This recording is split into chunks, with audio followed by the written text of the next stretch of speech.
good. And his movie appearances were good. News radio was good. Kids in the Hall, man. That's your magnum opus. It's all of your magnum opus. It's what all 5 of you are going to be remembered for. So, and that's fine because it's one of the greatest sketch shows of all time. It absolutely arguably is. the best. For me, it is. But like again, it's one of those things where if you like sketch comedy and you've never seen Kids in the Hall, you need to do yourself a favor. It's very easily if you're getting into sketch comedy. Oh God, like. They study. teach you everything. They Watch can teach it and you. Study. You learn what to do and also what not to do. And oddly enough, so many sketches are on YouTube. So fucking many sketches are on YouTube. Just look up Kids in the Hall and just find a playlist and go. There are some fantastic ones. I still say my favorite sketch is still Daddy Drank. I highly recommend looking that up. It is hilarious. It's literally just Kevin talking to the audience and flashbacks of Dave being a drunk guy insulting his child in every possible way that's bad. And it all came from because all of their parents had fathers, all of them had parents who were drunks. And I can relate to that. So I that sketch makes me laugh all the time, especially because also I found out from Kevin that was almost a true story. The only thing different was he never gave his dad tap shoes. Yeah. Everything else, that the puppy thing, which is probably my favorite line uttered by a human, which is, "Son, on my way home, I bought you a puppy, but on the way home, I got hungry, so I ate it." I'm just kidding. I'd never buy you a puppy. Might be the greatest thing that anyone's ever said. Kids in the Hall are great. Oh, so good. So we get to Kids in the Hall, bread and candy. Starting with the cab driver. All these impressions are coming out, folks. A VO, if you will, kind of describing this the world. Is a very... I can't even do it. Fuck. Like the world as it is right now. And then it'll take you back. Yeah. The cab driver from the show, like you said, was just the first season? Yeah, roughly I think the first season. The bigoted Croatian cab driver. Which was a thing in Toronto. He only showed up a handful of times on the show. I think they got all they needed to out of him. And they kind of bring him back for this just because it's fun. And he's like the narrator of the movie. Cut to another character performing at the Suicide Club. Grievo. I love this song, by the way. Who's a rock star industrial type, like a Trent Reznor type? Yeah, Trent Reznor, like early new metal-y type. Yeah. Like, because, you know, the band members have dreads and shit like that. Like, very early, like, Korn type influence type stuff. And they're playing the music, and they cut to the audience. And I love this so much because it's literally is like a girl passes a cigarette over to this other girl, who's actually a famous Canadian actress. Who burns herself with the cigarette. And then you get Mark in drag beside her, being another girl, just going, "Oh my God." And then the girl puts it up to her heart and starts, like, sort of, like, rubbing it against herself. And then she starts dancing, and Mark, as the completely nerdy teenage girl, starts mimicking her dance moves. Always makes me laugh, because if you've ever been an awkward teenager, you've done that 100 times. Oh, they're cool. I'm just going to do what they're going to do. Exactly. So he sings this song, and it's great. It's Some Days Are Dark. That's the name of the song, is Some Days It's Dark. And it's literally just like, some days it's dark, some days I work. Yeah. I work alone. And then it's so dumb. And then it's cutting to other things. Like, it cuts to a Mark as a German guy talking to a psychiatrist in German. And the psychiatrist just goes, "I'm sorry, I don't speak German." No. And he says, "Scheiße," which is just shit in German, but a whole bunch of words come up that are like, "This is the worm of my mother's hook," or something like that. I'm like, what the fuck does that even mean? We cut to one of the, I guess, main characters in the movie? Wally? Well, this is actually where we get another one of my favorite lines right down, because after it cuts down to the white trash couple. Right. Wally's before the white trash couple. Is he? Yeah. I thought he was after. No, right before. Are you sure? Right before. Okay. So we get to Wally, who's watching gay porn. Mr. November. In my fucking, which might have been Dwayne Zachamore. Mr. December, and it's just guys naked, in my fucking dancing. babysitter's bedroom. I don't know. You can't start a thing and then start singing. Take it a sip. What, Mr. December? No, the fucking him masturbating in the bedroom was in my. What are you talking about? I don't know. No, wait, was that the house? That was the house. Oh, that's why they're the house and the interiors. Oh no, I thought what you said at the beginning was the street. The house was on the street, and you weren't happy. It was their actual house that they filmed in. That was the actual house. So yes, once you watch the film and see a naked Scott Thompson, she was not thrilled, furiously masturbating to Mr. November and Mr. December. Yeah, I don't know. I'd probably be a little miffed. Hey. Did they at least bring in their own furniture? Was that the furniture? They did. Okay. They did bring their own furniture. Okay, thankfully you did not sit on my bed and furiously masturbate to Mr. November, Mr. December. Mm-hmm. Dwayne Zachamore. Dwayne Zachamore. I got to assume. And then the mother comes in. What's your father doing? Oh, he's upstairs masturbating to gay porn. Oh, really? Again? Comes down and he's dumped. He's dumped a glass of water on his head. And he's in a robe. He's like, he literally just goes, "Oh, kids, I was just having a shower.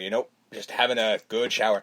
This character is very much like the businessman character he played on the show. Danny Husk. Yeah. Very much the same thing, except with a mustache. Like, it is so much the exact character. I wish it was Danny Husk. I really do. We cut to the white trash couple who are also from the show. Yes. The only time we see them. Mm-hmm. He's like, "Baby, come on!" He's like, "I got this truck for you." She's like, "You freaking stole this!" Like so. So what? I stole Northern it for Ontario. you. I stole it for you, baby. And then she says a line, and he follows it up with one of the greatest lines that you could ever use, where she just goes, "How could you sleep with my best friend and then tell me about it?" And he says, "Well, sure, I told you about it, baby, but don't shoot the messenger." He ain't getting any of this. And he's just like, "Oh, baby." Because again, one of the other characters from the show, if you remember, these characters were every fucking white trash couple that ever fought in a Walmart. Yeah. That was what these were. And they were constantly like, they would fight and call each other everything under the sun. And then in the end, somebody else would join in, and then they'd gang up on them, and then they'd be in love and hugging and kissing each other. And that's what they were. Pan up, that's where you get the German and the therapist. Okay. I thought it was before that. No. I thought it was just during the credits. And then we go underground to the actual main characters of this film. Yes. The scientists. Simon, Baxter, Alice, and Chris. And Dave Foley's the new guy, who's in 2 scenes. Yeah. Just jumps in. "Hey, guy!" We did it. Yeah. Who are you? And they're testing different medicines, different pills. Well, he's writing, and somehow the formula that he's writing down literally leads to the word happy. So he's like, "Oh my God, I think I have something." So then they cut to Mrs. Herdecure, which 957. is patient 957, who is just an old woman who's depressed. And you can see why later on. And he starts trying to give her the pill, and then that's when she asks, "What does it do?" And we get the thing from the beginning where it's like, reaches into your brain chemically and does the whole thing chemically. Which is his favorite thing to do, is tell people chemically. And then she takes it, and it works, and she locks onto her happiest memory, which is the saddest fucking thing ever you will ever see. Yeah. And so what it is it cuts to her at Christmas dinner. On Christmas Day. On Christmas Day, she gets a ring at the doorbell. She opens the door, and it's her son, his 2 asshole kids, and his pissed off wife. And they come in, and the kids run in and yell presents and fucking blow past the grandmother, fucking ripping through everything, and then are pissed off at whatever it is, and literally calls her a dumbass. Yep. And throws the toy at her, and she's like, "Oh, that's fine." And then he's disinterestedly asking her about everything that's going on, and she goes, "So, Dad's dead." Mm-hmm. And then she's like, "Uh-huh." And by the way, the mother has not left the fucking doorway. Yeah. So he just goes, "Is that eggnog?" She goes, "Yeah, go get yourself a glass. I'm going to go check on the turkey." He goes in, just pours himself a glass of whiskey, takes the shot, and then just goes, "Gotta go." Picks up all the kids, whatever. They all leave. "Bye, Mom. I'll see you next year." The wife hands the old lady a toy or a gift. She goes, "I wonder what this is." "It's a harmonica." They leave, and she goes, "That was lovely." That's her happiest memory, is 3 minutes of her kids showing up and yelling at her. That's her happiest memory. Oof. But she is fucking over the moon. Yeah, so the pill works. So... we get Don, who is going to be our main bad guy for this movie, evil businessman. Yes. / Lorne Michaels. Basically.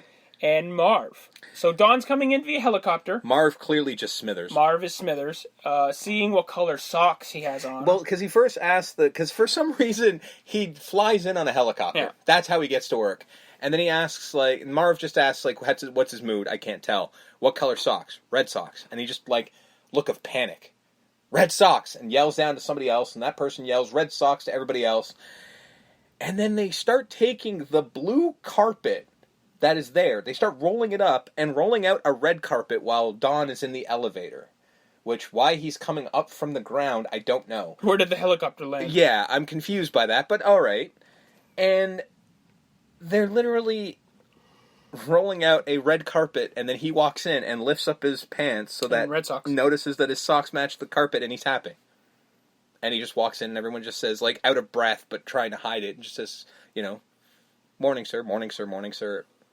And then he comes in and starts talking to Smithers, Marv, and the secretary, who is the only character who has more than 2 lines in this movie. That's not a kid in the hall.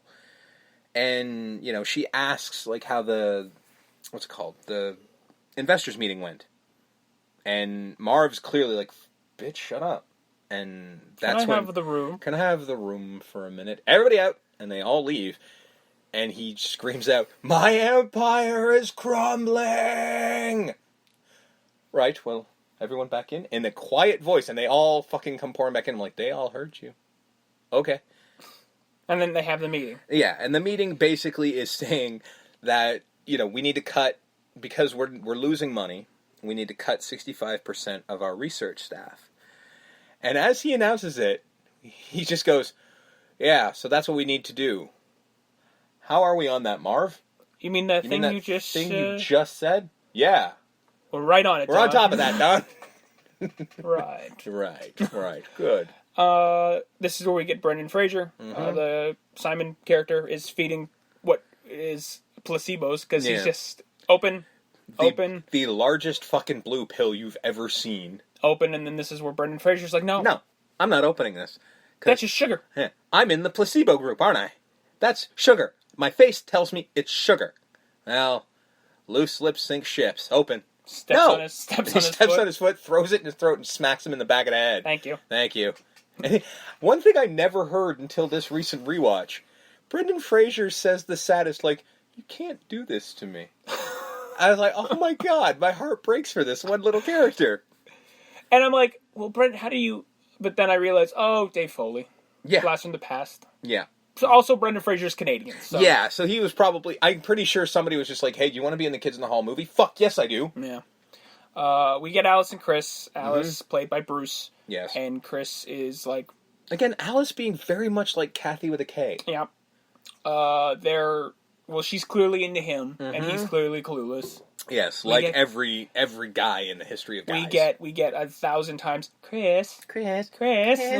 And they're walking through the hall, and they have Mrs. Here to Cure on some gyro thing. Which was a big thing in the fucking in the 90s that we would have. We thought it was the coolest thing. I mean, we as in the 90s. And then he hits stop, it was a cool thing to have a conversation with her. Yeah, and she's just like, "How you feeling, Miss Here to Cure?" I'm good, just a little dizzy. So no depression, no, but a little dizzy. So you're not feeling sad at all? No, I am feeling a little dizzy though. Okay. And then turns it right back on. Oh, here we go again. We're not doing it justice. It's not my MVP, genius. But low-key 957 is one of the best parts of this movie. Yes. Marv and Chris are now seeing that there's been cuts, because all the other scientists are like, no, have you heard? It's like the world is freaking the fuck out. Everybody around there. One scientist is being pulled away from his monkeys. Yeah. Do whatever to me, but don't take my monkeys! And then they have, the best... Which is the best line ever. Now it's just anytime someone pulls me away from something, do what you want to me, but don't take my monkeys! But another great line is, the best inference of broken telephone I've ever seen.